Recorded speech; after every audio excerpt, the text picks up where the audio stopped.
Glória a Deus.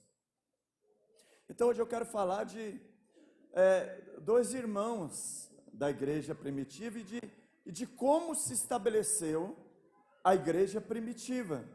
Você pode ver que Jesus, ele teve a grande comissão, comissionado por Deus. Não sei se os irmãos sabem a palavra Cristo, quando Pedro teve aquela revelação da parte de Deus lá no livro de Mateus, está falando que quando Jesus, ele perguntava para os discípulos quem dizia o povo ser o filho do homem.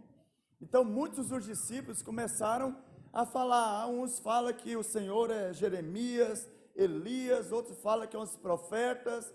Quer dizer, o povo tinha muitas coisas a falar a respeito de Jesus, mas o que importava para Jesus era saber se aquelas pessoas que caminhavam do lado dele sabiam quem de fato ele era. Porque às vezes na vida da igreja, no meio da igreja, tem muitos irmãos que vêm como curiosos, que é a multidão, que eles vêm não para conhecer Jesus, mas receber aquilo que Jesus tem para dar, que é os milagres. E aí Jesus indagou os discípulos a respeito de o que o povo falava quem ele era. E aí os discípulos ali começaram a falar, olha, uns falam que o Senhor é Jeremias, outros falam que é Elias, outros falam que é o profeta. E aí Jesus, de uma forma contundente, prática, diretiva, ele fala, mas e vós, quem dizeis que eu sou?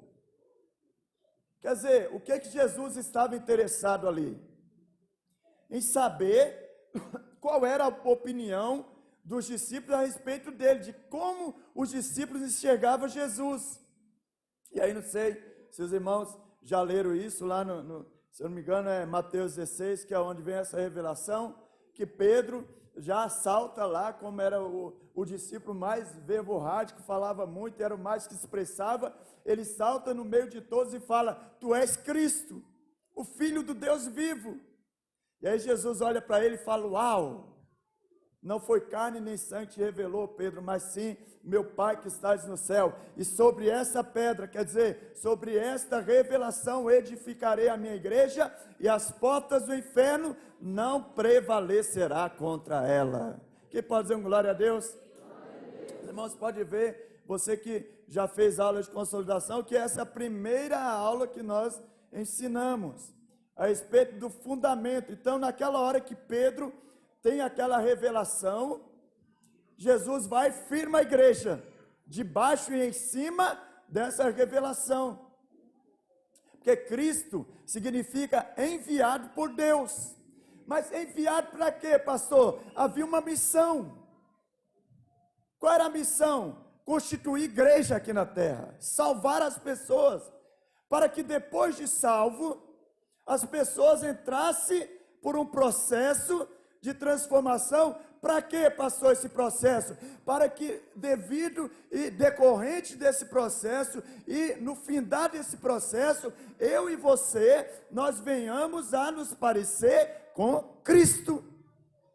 Porque essa foi a oração sacerdotal de Jesus, lá no livro de João 17. Pai, que eles sejam um, assim como eu e o Senhor é. Quem pode dizer um glória a Deus?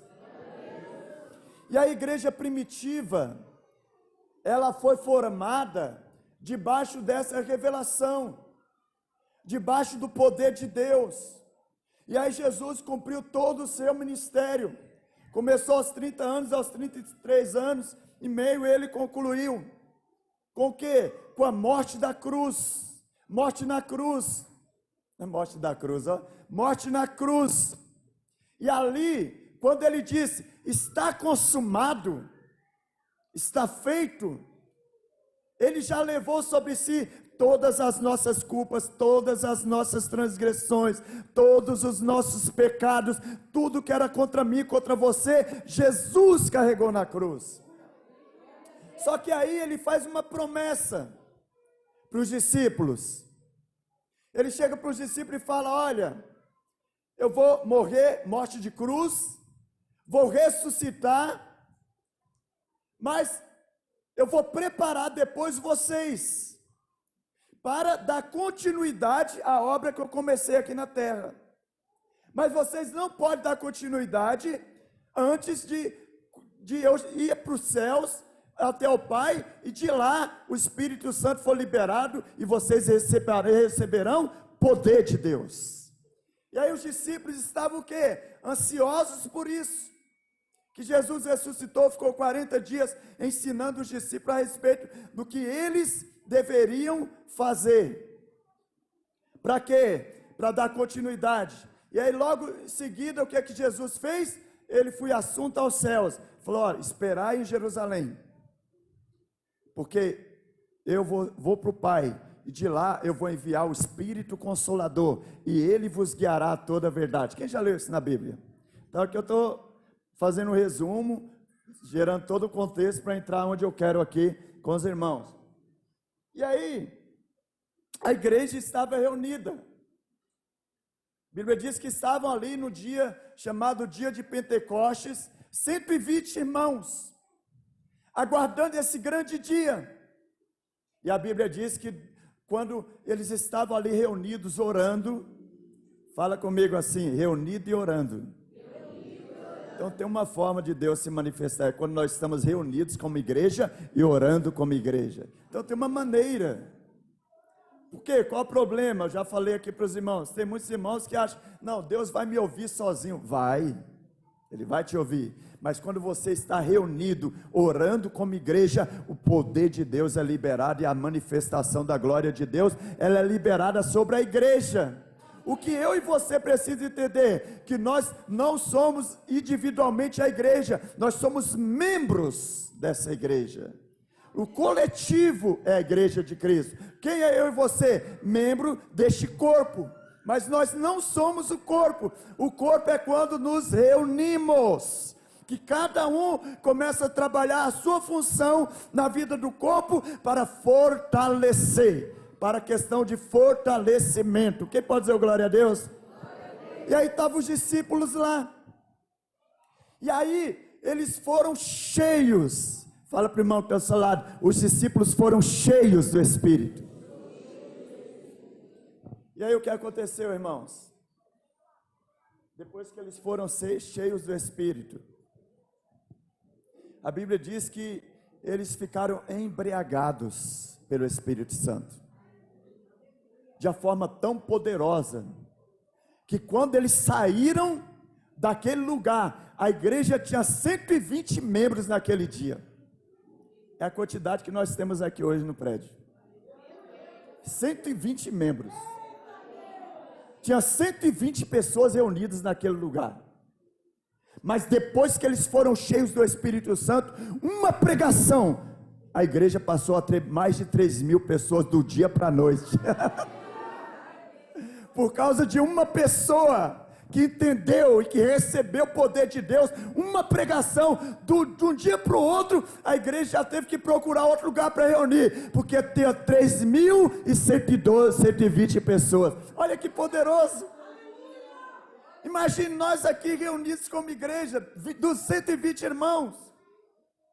E aí Deus só levantou só um com intrepidez, falando a respeito da morte e ressurreição de Cristo, através da persuasão, do poder, da ousadia, da autoridade, 3.000 almas se converteram. Fico pensando, acontecer isso aqui, aonde nós vamos nos reunir? Deus vai dar. O pórtico de Salomão foi liberado, porque agora o lugar que eles estavam não cabia mais. Porque Deus já tinha feito algo ali, através de um Pedro. Quantos Pedros nós temos aqui nessa noite? Então pode multiplicar 3, 4, 5, 6, 9, 12, 15 mil serão salvos para a glória de Deus. Quem pode dizer glória a Deus? Eu não pesquisei ainda, mas eu vou pesquisar. Quantas pessoas nós temos aqui na região do Varginha? Quantas famílias? Se alguém saber, depois me fala. Porque no mínimo 10% disso nós vamos querer para logo. Porque Deus, Ele quer nos dar as primícias desse lugar. Deus quer fazer algo poderoso em nós sobre esse lugar. Quem pode dizer glória a Deus? E aí vocês imaginam, a igreja, ela estava passando por esse processo. Os irmãos ali, os 120, que depois se tornou 3.120, estavam fervorosos no Senhor. Então eles não estavam olhando para a vida deles, eles não estavam olhando se estava sendo abençoado, se estava com a família isso, família aquilo, eles estavam olhando para Jesus. Fala para o irmão que está ao seu lado, a igreja primitiva olhava para Jesus. Só que aqui, Jesus já tinha sido assunto aos céus. Aí agora era quem? Eram os discípulos. E aí um determinado dia, que agora, ali no início da igreja primitiva, havia uma mistura de judaísmo com cristianismo. Então eles se reuniam juntos, lá no Pórtico de Salomão, que era um lugar que eles reservavam para fazer orações todos os dias. Fala, a igreja primitiva orava todos os dias, você sabia, irmão? Não, fala aí, a igreja primitiva se reunia todos os dias, você sabia disso? Aí qual é o problema? O pastor vem aqui e fala, você vai ter que reunir com a célula 21 dias. Ah, pelo amor de Deus, você acha que eu não tenho o que fazer não? Ficar reunido com o irmão 21 dias? Mas a igreja primitiva era todos os dias. Todos os dias tinha reunião, todos os dias tinha oração, todos os dias tinha manifestação do poder de Deus, todos os dias pessoas eram curadas, todos os dias pessoas eram salvas, através da pregação. Só que teve algo diferenciado. Um dia,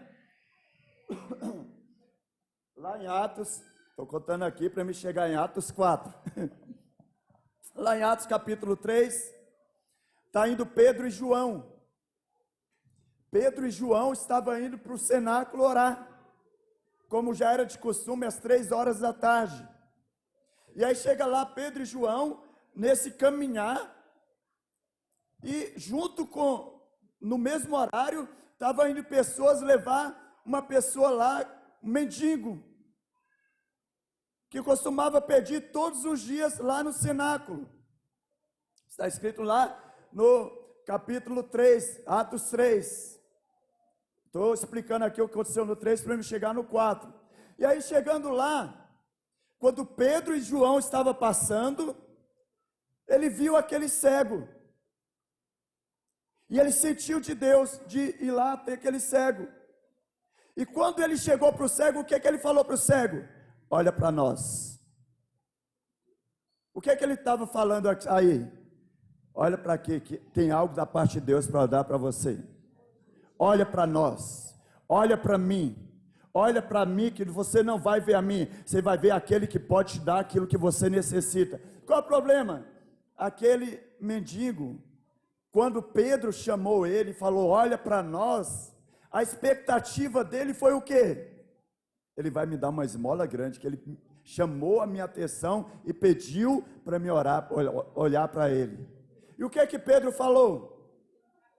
Não tenho prata nem ouro, mas o que eu tenho eu te dou. Levanta e anda. O que é que aconteceu aqui, irmãos? Vem cá, Felipe, senta aqui na parte aqui. Digamos que o Felipe aqui era esse, tira o celular da mão que eu vou usar essa mão. Oi? Não entendi nada, mano. Digamos que o Felipe aqui fosse esse mendigo. E eu, Pedro, chegando lá na Porta Formosa, que era o lugar que dava acesso ao cenáculo lá, ao lugar do Pórtico de Salomão. E aí esse mendigo estava há 40 anos sentado ali pedindo esmolas. E ninguém enxergava isso. Até um dia Pedro chegar e olhar para ele e sentir da parte de Deus. Deus quer fazer algo aqui na vida dessa pessoa. E aí quando ele olha para aquele mendigo de nascença, o cego de nascença, ele fala, paralítico, né? Oh Deus, é paralítico de nascença, irmão, estou falando cego, oh Deus. Paralítico de nascença, ele fala para esse paralítico, olha para mim. Qual é a primeira situação E primeira coisa que ele faz aqui para o cego de nascença, não, paralítico de nascença, pedir para olhar para ele. Quer dizer, chamar atenção. Qual é o problema aqui do paralítico? Quando ele olha para Pedro, ele vê a possibilidade de sanar uma necessidade física dele de alimentação. Que ele achou que ia dar o quê? Uma grande esmola. Só que quando Pedro olha para ele e fala, eu não tenho prata nem ouro, mas o que eu tenho te dou, levanta e anda. Aleluia. Só que a Bíblia diz que Pedro pegou na mão do paralítico e levantou esse paralítico. E ele começou a pular diante de toda a multidão. Pula paralítico. O paralítico está desanimado, meu. Pula aí, paralítico. Começou a pular, amém? Porque ele era paralítico e agora ele está andando e pulando ainda. Obrigado, paralítico. Você não entendeu, não?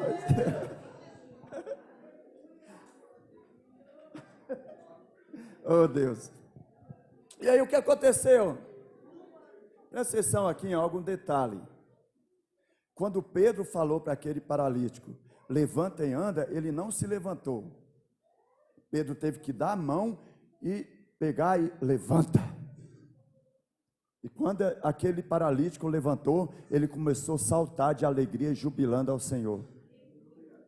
Mas vou te perguntar algo. O que levou Pedro a ter essa atitude? A olhar e ver a oportunidade de liberar a cura sobre aquele paralítico naquela hora. Porque durante 40 anos aquele paralítico estava ali naquela porta formosa. E ninguém tinha visto isso. O que levou a Pedro a ver, perceber que aquele era o momento que Deus queria curar aquele paralítico? Fala para o irmão que está do seu lado. A intimidade que Pedro tinha com Jesus. A proximidade que Pedro tinha com Jesus. Porque quando nós estamos próximos de Jesus, quando nós temos intimidade com Jesus, o Senhor fala conosco e nós damos ouvidos ao que Ele fala. E aí Pedro naquela hora, ele ouviu a voz de Deus, o que todos aqueles que estavam indo para aquele momento de oração não estavam ouvindo. Pedro teve sensibilidade para ouvir Deus e perceber que Deus queria curar aquele paralítico naquela hora.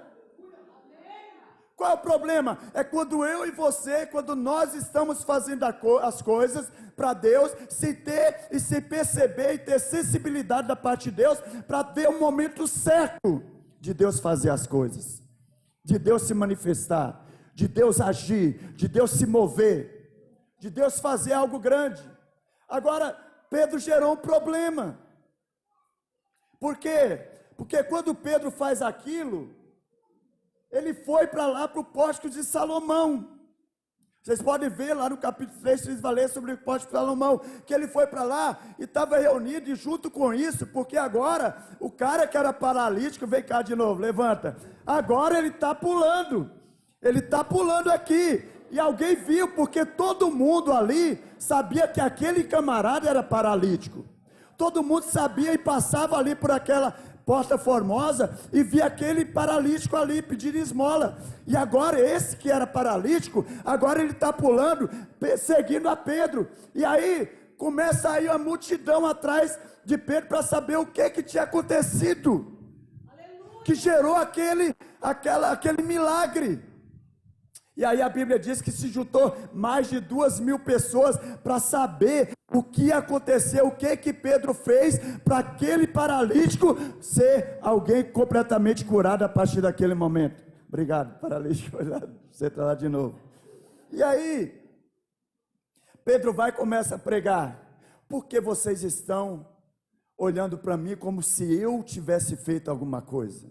Não fui eu que fiz, foi aquele mesmo que vocês crucificaram, Jesus Nazareno, que foi quem curou aquele paralítico. E aí o que Pedro fez? Aquela oportunidade que Pedro teve. Pedro pregou para mais de 2.000 homens, que a Bíblia diz, se converteram ao Senhor naquela pregação. Então, em 2 dias, primeiro Pedro fez uma pregação, foi 3.000. No outro dia, Pedro fez uma pregação, mais 2.000 homens se converteram. Em 2 dias, Pedro ganhou 5.000 almas para Jesus. Porque tinha convicção de quem ele era, e ele fluía na unção de quem? Do próprio Jesus. Quem pode dizer glória a Deus? E aí, qual é a grande questão? Que eu vou chegar lá, já onde eu quero chegar da pregação. Os mesmos que mataram Jesus, começaram a ver aquilo. Os sumos sacerdotes se reuniram, falavam: o que está acontecendo ali? Ele está fazendo a mesma coisa que o Jesus que nós matamos fez, que é criando alvoroço, pregando umas coisas que nós não cremos. E aí o que aconteceu? Pegaram, prenderam Pedro e João, levaram eles para a prisão. Depois eles fizeram a reunião, o STF lá da época fizeram a reunião: traz lá o camarada aqui que nós vamos julgá-lo aqui agora. Porque ele está falando, está inventando coisas, quer dizer, a verdade ele estava querendo contornar como se fosse uma mentira. Porque Pedro estava pregando o quê? A verdade do Evangelho. E eles queriam o quê? Abafar Pedro. Queria lacrar Pedro, para que ele não viesse mais continuar falando a respeito de Jesus ressurreto. E aí chegaram à consequência, a uma conclusão. Porque Pedro, quando eles interrogaram Pedro, e eles perguntaram: o que você está fazendo? Pedro começou a falar: lembra daqueles que vocês mataram? Esse mesmo que vocês mataram, ressuscitou. E hoje ele está vivo. O mesmo Jesus que vocês mataram, ressuscitou. E foi o mesmo Jesus que curou aquele paralítico. Qual o problema? Enquanto Pedro estava falando, o paralítico estava pulando, que agora já era curado. Então ele falou: não tenho como fazer nada, porque contra esse milagre nós não temos que falar e fazer algo contra, porque está evidente que não tem a ver com esse, tem a ver com a outra manifestação do poder de Deus. Tudo que vai acontecer na sua vida não tem a ver com você, tem a ver com a manifestação do poder de Deus, tem a ver com o que Cristo vai fazer através de vocês, tem a ver com a predisposição que vocês têm de estar com o Senhor. Que pode dizer glória a Deus? E aí, eu quero chegar aqui agora em Atos capítulo 4, versículo 13 ao 14. Projeta aí, Atos.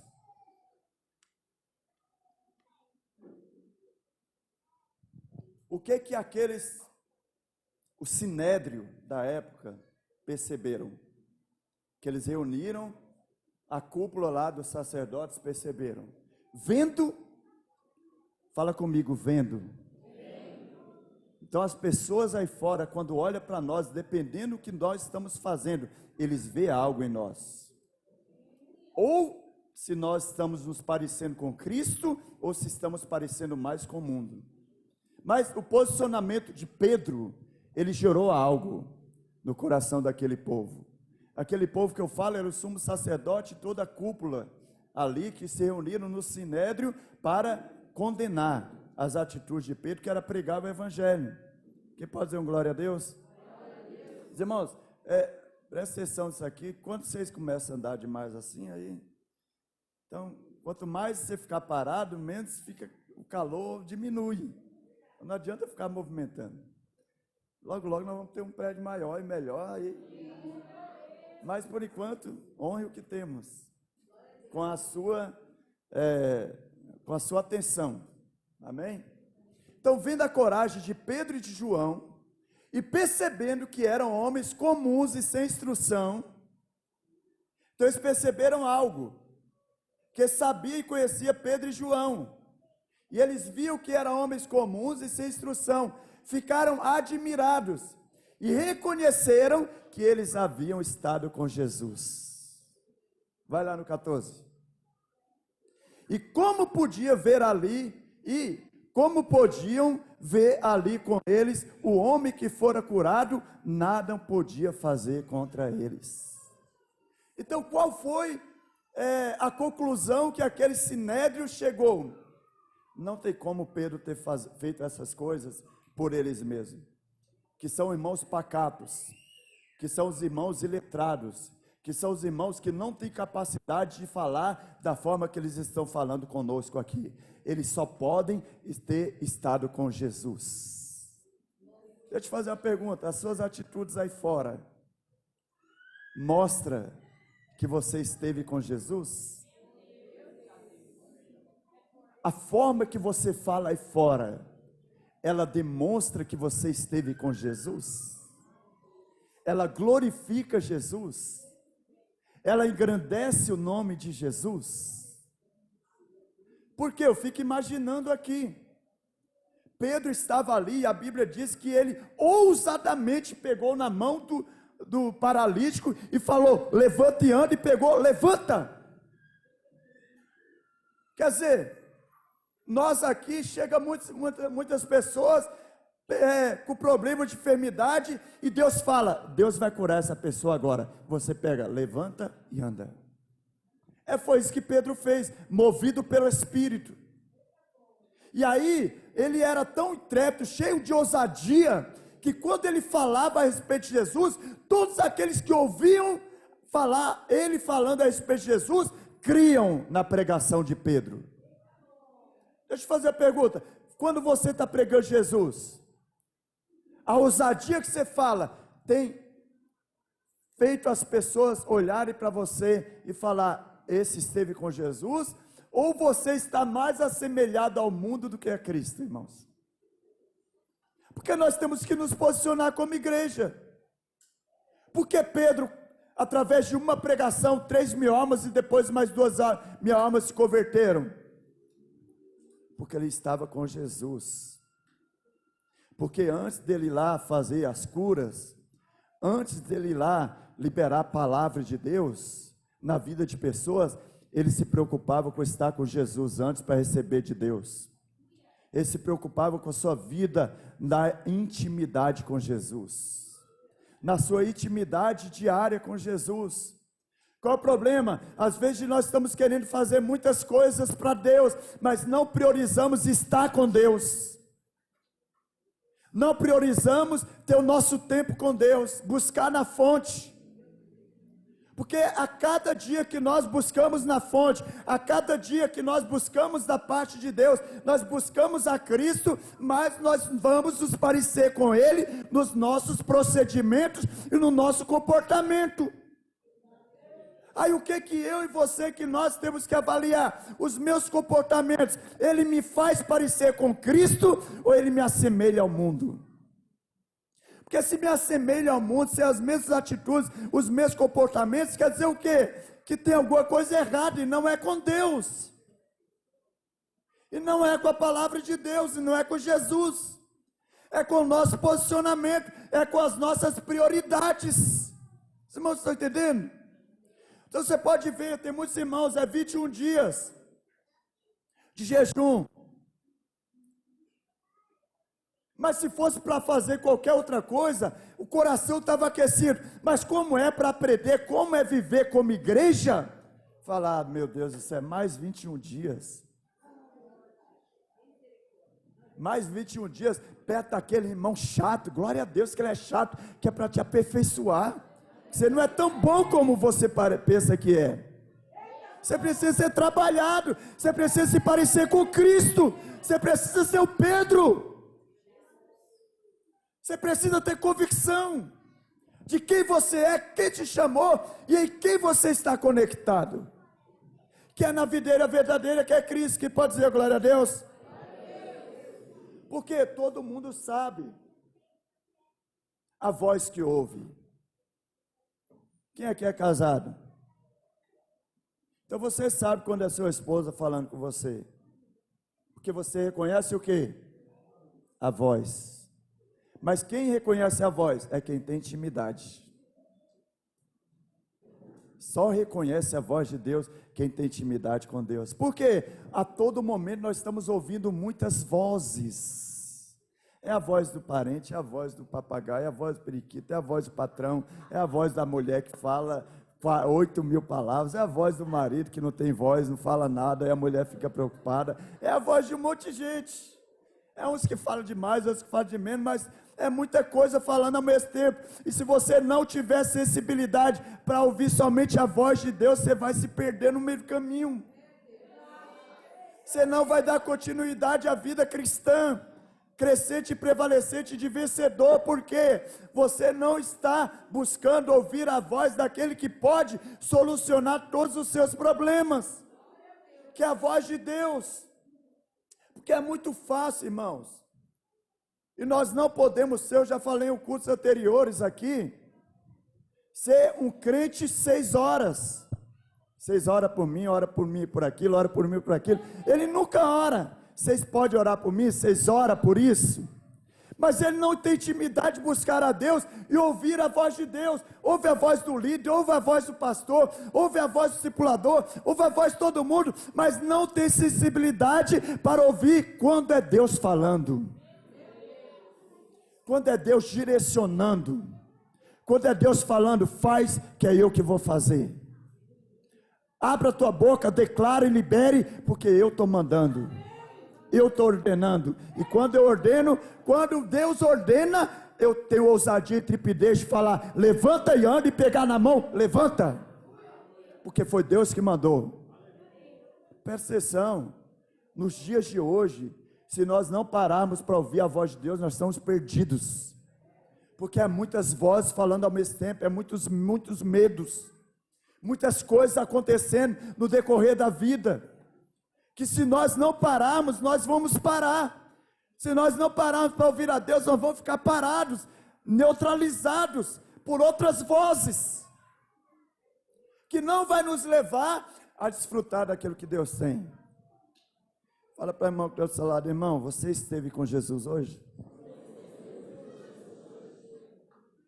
Porque presta atenção, não é só você estar na igreja, na instituição, aqui, reunido aqui, que significa que você esteve com Jesus.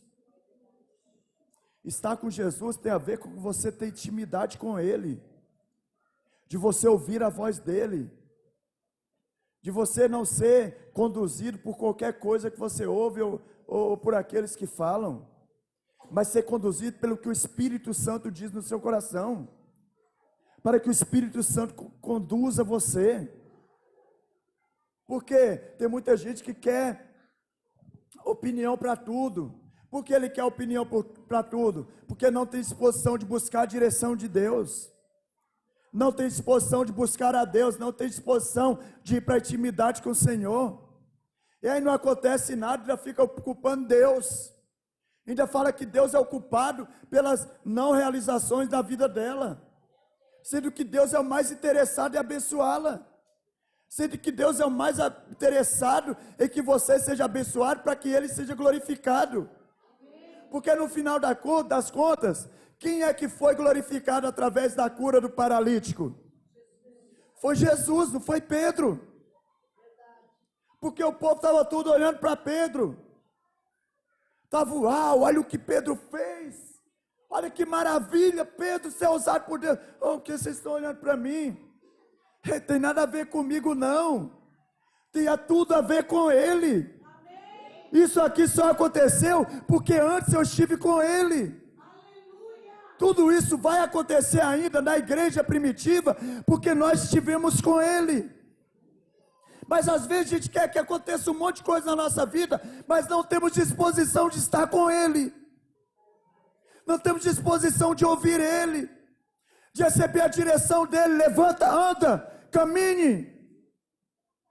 Porque tem que ter alguém para ajudar.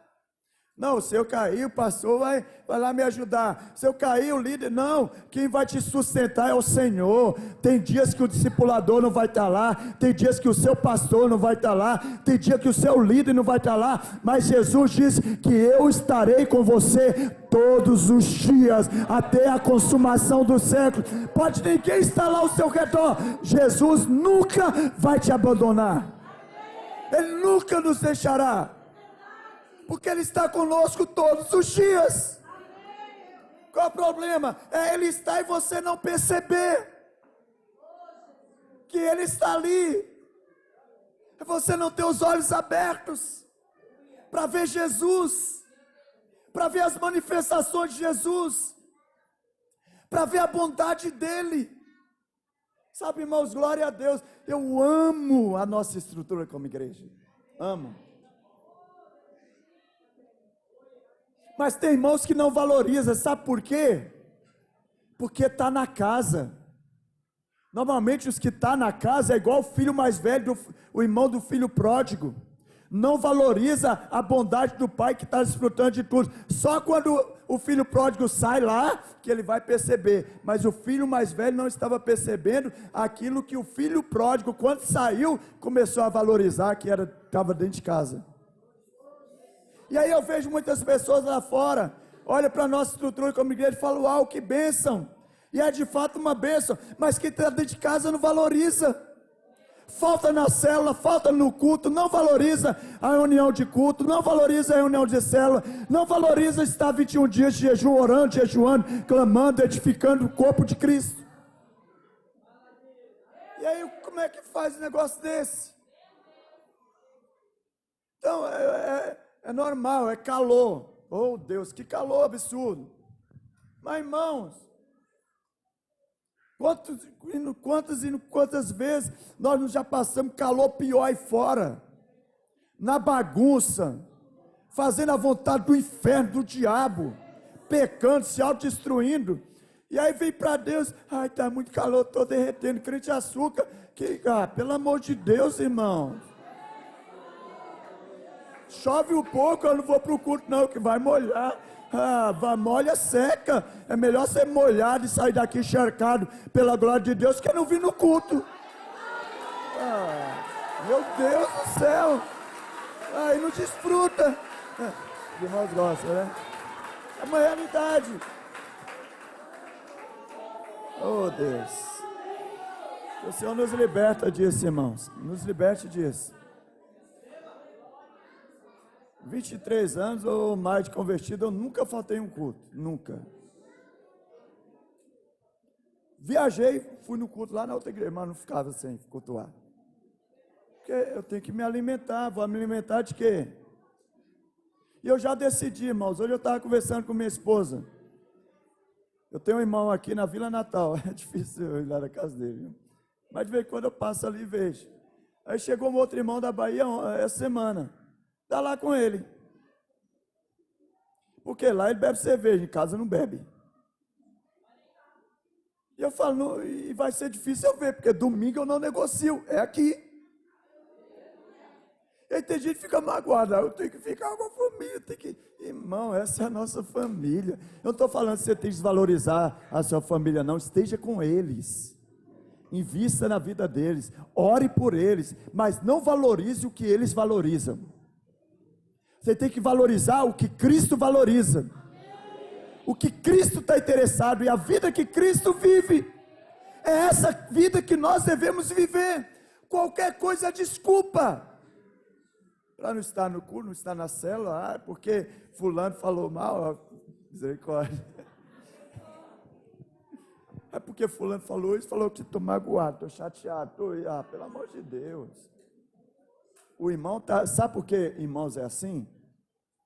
É porque você precisa ser trabalhado por Deus. Porque você não é aquilo que você pensa que é. E aí Deus quer quebrar o ego seu, trabalhar na sua vida. Onde é que Deus vai fazer isso? Na célula, na igreja. Irmãos, quem olhar para você, presta atenção aqui em mim. Tem que olhar para você, para as suas atitudes. Quando eu falo olhar para você, para as suas atitudes, e falar, ele esteve com Jesus. Porque não teria como ele dar essa resposta, fazer isso, ou estar fazendo isso, sem ele ter tido uma experiência com Deus. Porque de repente não sabia nem falar, não sabia nem, era medroso, e agora tem intrepidez para falar da palavra de Deus, agora tem coragem para falar do amor de Deus, agora não negocia princípios, agora não negocia aquilo que as pessoas querem que ela negocie. Aí as pessoas falam, essa pessoa esteve com Jesus, essa pessoa teve experiência com Jesus. Sabe o que queria fazer com Pedro? Pedro, não fala de Jesus não. Fala, vocês podem me prender, vocês podem fazer o que for, eu não vou parar de falar daquilo que eu creio. E aí o que acontece? Coloca lá no versículo 14 aí. E como podiam ver ali como podiam ver ali com eles o homem que fora curado? Nada podia dizer contra eles. Porque Pedro falou, não vou arredar o pé. Essa é a pregação que eu creio, é esse Jesus que eu estive com ele, e é esse mesmo que vocês estão vendo em mim, porque eu expresso aquilo que está dentro de mim, e eu vou falar do Evangelho do Reino de Deus. Mais pessoas serão curadas, mais pessoas serão livres, mais pessoas serão salvas. Eu não arredo o pé. Eles falaram, não vou poder fazer nada, porque o testemunho está acompanhando eles. Porque nós conhecemos aquele homem, e há 40 anos, os fariseus falando, a gente passava ali e ninguém olhava para ele. Mas alguém cheio do Espírito Santo passou e Deus falou, eu vou curar esse paralítico. Olha a relevância de nós sermos cheios do Espírito e temos estado com ele. Eu ia aqui para a conclusão, senão eu não termino. E aí, porque ninguém que anda com Jesus, e é isso que eu quero que os irmãos entendam, ele anda de qualquer forma. Ele não é uma coisa aqui na reunião da igreja e outra coisa lá fora. Ele não é camuflado. Os irmãos estão entendendo? Aqui eu não posso, entra no legalismo, poder e não poder, que é uma outra pregação que eu estou preparando para os irmãos. Porque você já é perdoado. Mas tem muitos aqui, que é o que Pedro está falando aqui, que isso é poderoso, que o que eles aprenderam? Olha, eles foram contaminados por Jesus, porque eles falam do mesmo jeito, eles têm a mesma ousadia dele, e é a mesma pregação, fala a mesma coisa. Olha, isso que está acontecendo aqui, eu já vi aquele Jesus fazendo. E aí Pedro, é isso mesmo, eu estive com ele, eu tenho o mesmo DNA de Cristo, e eu não vou parar de espalhar esse DNA. Nós temos um santo vírus espiritual dentro de nós, nós temos o Espírito Santo dentro de nós, e nós não podemos parar de falar as verdades de Deus. Precisamos estar contaminados com isso, precisamos estar envolvidos nisso, a ponto de dar nossa própria vida. Vou te perguntar, Jesus te inspira? Porque tem muita gente que vem para a igreja, que a multidão acontecia com Jesus, somente pelo que ele tem para dar, não pelo que ele é. Só vem porque está precisando do casamento restaurado, de uma cura, de uma libertação, de prosperidade, mas não está interessado na pessoa do Senhor Jesus. Porque é a pessoa do Senhor Jesus que vai gerar em nós intimidade. Para quê? Para que a cada dia nós venhamos nos parecer com Ele, nos procedimentos, comportamentos, nas vontades, decisões. Mas quando alguém olha para você, ela tem o mesmo pensamento que os sumos sacerdotes teve a respeito de Pedro e João, esteve com Jesus. Eles foram contaminados por Jesus, porque eles têm o mesmo falar, o mesmo parecer, e as mesmas coisas eles fazem. Jesus te inspira a ponto de você ter essa intimidade tão íntima com Ele, que a cada dia, irmão, presta atenção, nós vamos ter nosso impacto essa semana agora, dia de sábado. Se Deus levantar Pedros aqui no nosso meio hoje, que vai ter essa mesma sensibilidade, não, Deus vai fazer agora. Nós vamos chegar lá no trabalho, lá onde você mora, lá na sua vizinhança. Olha, Deus vai fazer isso na sua vida. Levanta, vamos para lá. Que Deus vai fazer. Então vai ser a semana de você pegar na mão de pessoas. Vem aqui, você vai para o lugar, Deus vai fazer. Levanta aí da sua prostração, levanta disso que você está acontecendo na sua vida, levanta de toda essa frustração que você está vendo, porque Deus vai mudar a sua história. Eu estou te levando para viver uma nova história em nome de Jesus. São mais 70 pessoas que terão a vida completamente transformada. Deus vai nos dar elas ainda, mas serão em nome de Jesus, porque vai se levantar Pedro aqui, que vai pegar na mão dessas pessoas, vai falar, levanta daí e vai para o lugar, porque você vai ser tocado pelo poder de Deus. Quem pode dizer glória a Deus? Fala para o irmão que está do lado, Deus pode contar com você para isso, irmão? Porque eu quero te ajudar a ver se Jesus te inspira. Vamos ver aqui, ser bem rápido, aleluia, ser bem rápido aqui para ir para a ceia. Primeiro, quando Jesus me inspira, a minha comida é a mesma comida que Jesus comia. Lá no livro de João, capítulo 4, versículo 34, diz assim: a minha comida consiste em fazer a vontade de Deus e realizar, ali está em outra tradução, e concluir a sua obra. Qual era a comida de Jesus? Era fazer a vontade de Deus. Você tem disposição de fazer a vontade de Deus? E qual é a vontade de Deus, irmãos? A vontade de Deus é que todos sejam salvos. A vontade de Deus é que todos sejam alcançados. Jesus te inspira para isso? Para que você continue fazendo a vontade de Deus? Pastor, como? Quando você entende que a comida sua consiste em fazer a vontade de Deus, você não para de falar do grande amor de Deus para com a vida das pessoas. Você é um proclamador do evangelho da graça de Deus. Você é alguém que proclama que Jesus reina, que Jesus vive. Quando você não faz isso, você não está comendo da vontade de Deus. Você está fazendo a sua própria vontade. Quem pode dizer um glória a Deus sobre isso? Segundo, lá em 1 Pedro, capítulo 1 Pedro 2, 23. Crianças.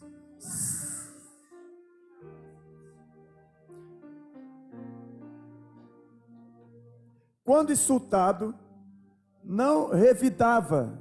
Quando sofria, não fazia ameaças, mas entregava-se àquele que julga com justiça. Quem pode dizer um glória a Deus sobre isso? Jesus não revidava insultos. As pessoas insultavam ele, ele não revidava.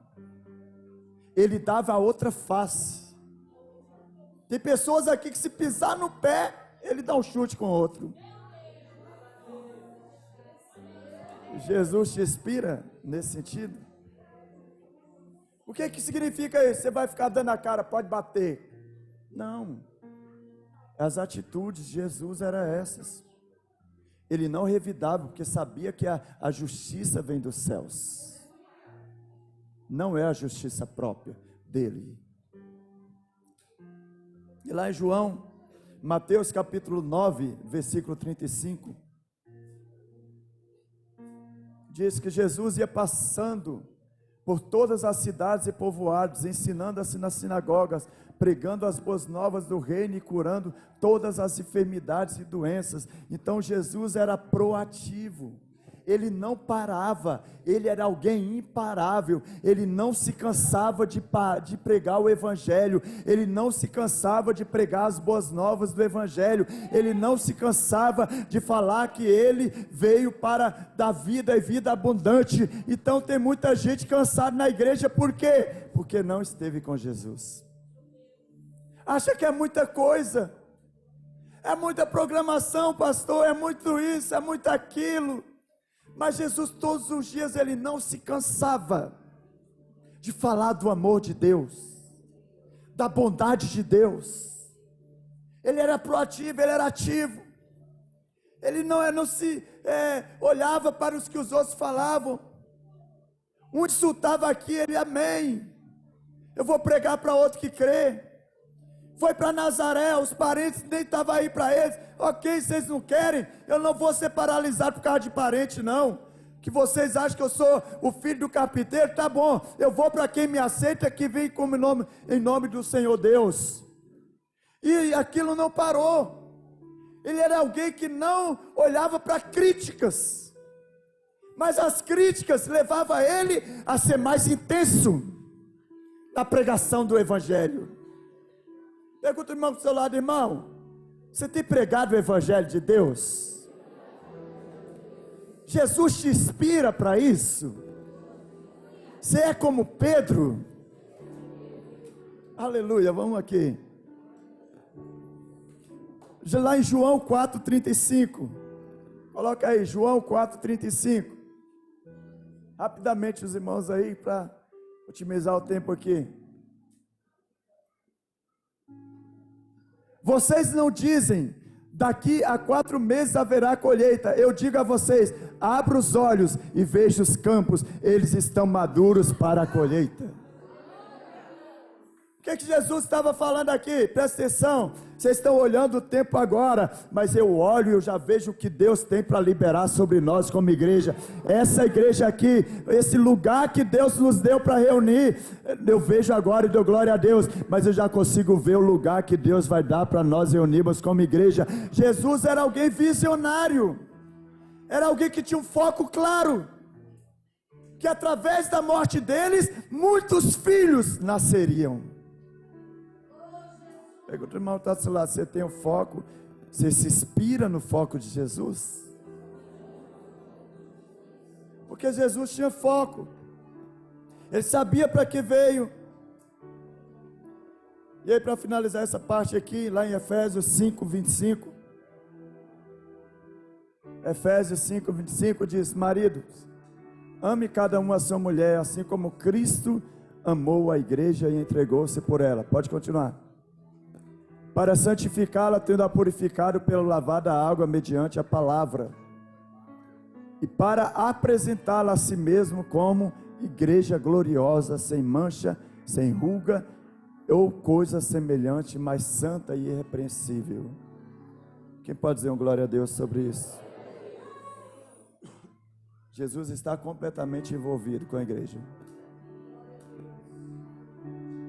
Por isso que nós vamos trabalhar bem essa questão da igreja neste jejum, porque Jesus está comprometido com a igreja, que é uma grande família, e essa grande família, ela tem uma missão. Qual é essa missão, pastor? Da mesma forma que nós estamos sendo edificados, nós também vamos edificar os outros, uns aos outros. Por quê? É isso que Cristo nos ensina, e é isso que deve nos inspirar a continuar fazendo aquilo que tem de ser feito. Quem pode dizer uma glória a Deus? Eu e você ao mesmo tempo somos edificados em Deus. Quando nós estamos aqui como igreja, nós estamos sendo edificados, mas ao mesmo tempo nós também podemos edificar uns aos outros, para a glória de Deus. Então nós temos que sair daqui para avaliar. Avaliar o que, pastor? No nosso comportamento. Quando as pessoas olham, elas veem Jesus. Porque é fácil, é simples. Eu pegar aqui o Gabriel, vem cá, Gabriel. Sobe aqui. O Gabriel, eu ver Jesus no Gabriel aqui na reunião da igreja é fácil,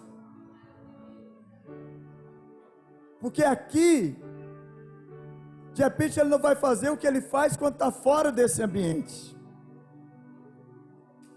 Mas as pessoas veem que você esteve com Jesus, não é aqui, que todo mundo aqui está. É lá no procedimento, no seu dia a dia. É que as pessoas vão olhar e falar, realmente, você teve uma experiência com Jesus. Porque mudou o seu comportamento, mudou as suas atitudes, mudou o seu posicionamento, mudou a sua fala. Agora você fala diferente. Agora você não fala besteira como falava antes. Agora você fala do amor de Deus. E aí o que você se torna? Um testemunho vivo. E as pessoas olham para o Gabriel e falam, ele teve uma experiência com Jesus. Ele esteve com Jesus. Porque ele não é só crente lá na igreja. Ele se converteu ao Senhor Jesus de verdade. Porque a vida dele demonstra isso. O testemunho dele demonstra que ele esteve com Jesus. É isso. Porque ser aqui é fácil. Mas quando você está lá fora, que lá é a guerra, lá é a guerra travada, é lá que as pessoas têm que olhar para você e falar, eu quero esse Jesus que você está conhecendo. Eu quero ir na sua igreja, cara. Porque lá tem algo diferente, porque Deus fez algo lá que só Ele pode fazer. Eu te conheço, eu sei quem você era, e não tem como você sozinho ter se mudado, só Deus para ter feito isso. Aí você começa a atrair os 3.000 almas para Jesus. Você é o que? A carta viva de Deus. Você é o testemunho. Porque aonde você, presta atenção, aonde você está andando, as pessoas estão olhando para você. O que é olhando para você? O que você tem demonstrado, até a forma de você andar, glorifica a Deus ou envergonha. Lá fora, o seu testemunho. Porque a Bíblia diz, o próprio Jesus diz, e as testemunhas hão de acompanhar os que crerem. Então você aqui, o Gabriel, é a testemunha viva de que Deus pode transformar, de que Deus pode mudar, porque não precisa ele falar, a forma dele se comportar é um testemunho vivo. Obrigado, Gabriel. E assim é com você, filho. Você vai ter ousadia da parte de Deus para chegar em muitas pessoas. Levanta e anda. Porque as pessoas vão olhar para você, olha, você esteve com Jesus, hein, Daniel? Porque não tem como você ter mudado desse jeito, ter esse posicionamento, sem ter estado com Jesus. Aonde você foi, me mostra onde Ele está, aí Ele te traz. As pessoas vão começar a olhar para você, aonde você está indo. Porque eu te conheço, eu sei que você é, Adriano. E sei das mazelas, mas agora não existe mais. Algo aconteceu e eu sei que não tem a ver com você. Me leva, porque eu quero conhecer esse Deus também. É isso que vai começar a acontecer. Nesses 21 dias, irmãos, presta atenção aqui em mim. Nós vamos ter muita salvação na vida da igreja. Muitos familiares se converterão. Porque eles vão olhar para você e falar, não é possível, eu tenho que conhecer esse Deus que você está conhecendo dessa igreja, porque você era de um jeito e agora o seu comportamento é outro, e eu sei que não tem nada a ver com você, tem tudo a ver com Cristo. Me leva até a Ele, me mostra este Jesus. Vai começar a fazer reunião familiar, falar o que está acontecendo. Vamos parar ele. Eu já vi reunião familiar, assim como teve na minha família. Eu já vou fazer a ceia para liberar os irmãos, mas ceia tem jeito, irmãos. Minha família fez uma reunião. A minha mãe era a primeira. Fala, vamos preparar alguma coisa aqui, porque nessa religião o Paulo não fica. E aí o que ela fez? Presta atenção, silêncio. Não terminou ainda. Preparou ali um litro de conhaque. Falou, quando ele vir aqui, eu quero ver se ele continua sendo crente. Minha mãe. Aí imagina o que o resto estava pensando. E aí, eu vi a Deus. Eu lembro que eu estava decidido aí. Deus usou o pastor, até hoje eu lembro o pastor Ricardo, falou, não é o tempo ainda. Você acha que está, mas você não está preparado para enfrentar os lobos que estão lá. Eu esperei mais um ano para ir. E quando eu cheguei lá, eu não fui contaminado pelo diabo. Ao contrário, eu dei testemunho do que Deus fez. Eu demonstrei para ele que eu estive com Jesus, que eu não era um crente meia boca, mas era alguém que tinha tido uma experiência com Jesus. Mas a família toda queria me tirar. Fez até uma reunião para isso. Mas quando você tem convicção de que você esteve com Jesus e você tem intimidade com Ele, nada te tira da presença dEle. Nada te tira da presença dEle. Pode vir tempestade, pode vir o que for, você permanece com Ele. E aí as pessoas olham para você, não tem jeito. Já que não pode contra Ele, se ajunta a Ele. E aí as pessoas são salvas. E aí as pessoas são tocadas. E esse é o dia de você se fortalecer no Senhor. Nós temos aqui a ceia. Foi a última celebração que Jesus fez com seus discípulos. Que Ele partiu o pão. Lá em 1 Coríntios capítulo 11, a partir do versículo 23. Projeta aí para mim. 1 Coríntios 11, 23. Aí Jesus está ali na mesa, com seus discípulos sentados, porque Ele sabia que depois da sua morte e ressurreição viria tudo isso. Ele estabelece a aliança do sangue, da aliança, da nova e eterna aliança. Ele diz, Paulo dizendo lá, replicando o que Jesus fez lá com os discípulos, lá para os coríntios, com o mesmo coração, o mesmo entendimento de Jesus, Paulo vai e ensina para a igreja. Porque a igreja vinha e participava da ceia de qualquer maneira, sem ter revelação do que representava o corpo e o sangue. Comia para encher a barriga, bebia para ficar bêbado, sem revelação. Aí Paulo fala, olha, não coma indignamente, porque vocês estão se tornando réu do corpo e do sangue. E aí Paulo vai e ensina. Ele pede para aquele povo avaliar, examine e tome. Ele não exclui, fala examine e pare de tomar. Examine a forma que vocês têm ceiado, a aliança que vocês firmaram em Deus, e coma do pão e beba do cálice. E aí ele diz assim, pois recebi do Senhor que também entreguei a vocês. Olha que poderoso diz, Paulo, diferentemente dos outros, ele recebeu do Senhor. Jesus pregou para ele assim, o apóstolo da graça, e ele recebeu essa revelação, que o Senhor Jesus, na noite que foi traído, tomou o pão, e tendo dado graça, partiu e disse, isto é o meu corpo, que é dado em favor de vós, faça isso em memória de mim. Quando eu e você, quando nós comemos o corpo de Cristo, sem ter revelação de que nós somos uma família, que nós somos um só corpo em Cristo Jesus, nós estamos comendo indignamente.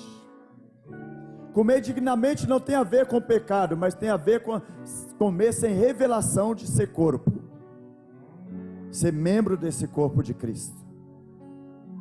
Mas quando eu e você, nós comemos do pão, com esta revelação de que nós somos um só corpo, uma só igreja, a noiva esperando o noivo, aí nós comemos de uma forma digna, com revelação.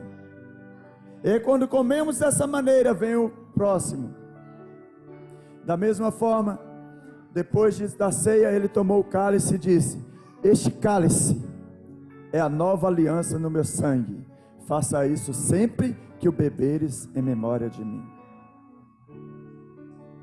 Então hoje eu quero fazer aqui, junto com toda a igreja, uma aliança de trabalho. De fazer aquilo que Jesus nos inspira a fazer. Porque Jesus, a comida de Jesus, era fazer a vontade de Deus. E a comida de Pedro era ouvir qual era a vontade de Deus para a vida dele. Ele tinha sensibilidade de ouvir a Deus. A comida de Jesus era o quê? Pregar o evangelho da graça. Pregar que Jesus salva, que Ele é Deus, que Ele é poderoso. E era alguém proativo, era alguém que visionário. E era alguém que não se cansava, era alguém imparável. E quando você participar da ceia hoje, o Senhor vai te fortalecer de tal maneira que você vai ter força para prosseguir a caminhada, para caminhar em fé, para prosseguir sendo forte em Cristo e expressar a glória de Deus. Quero que o discipulador já ande para cá, por favor.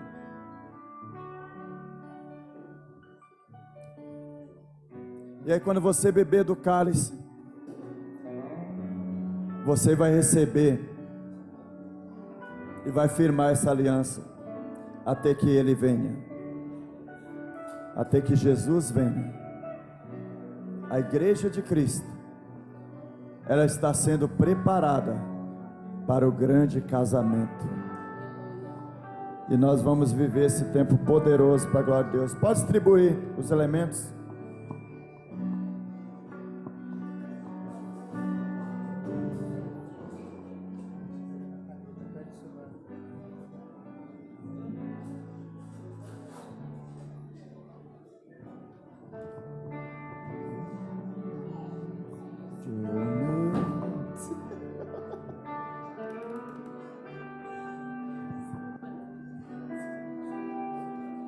Enquanto você pega os elementos,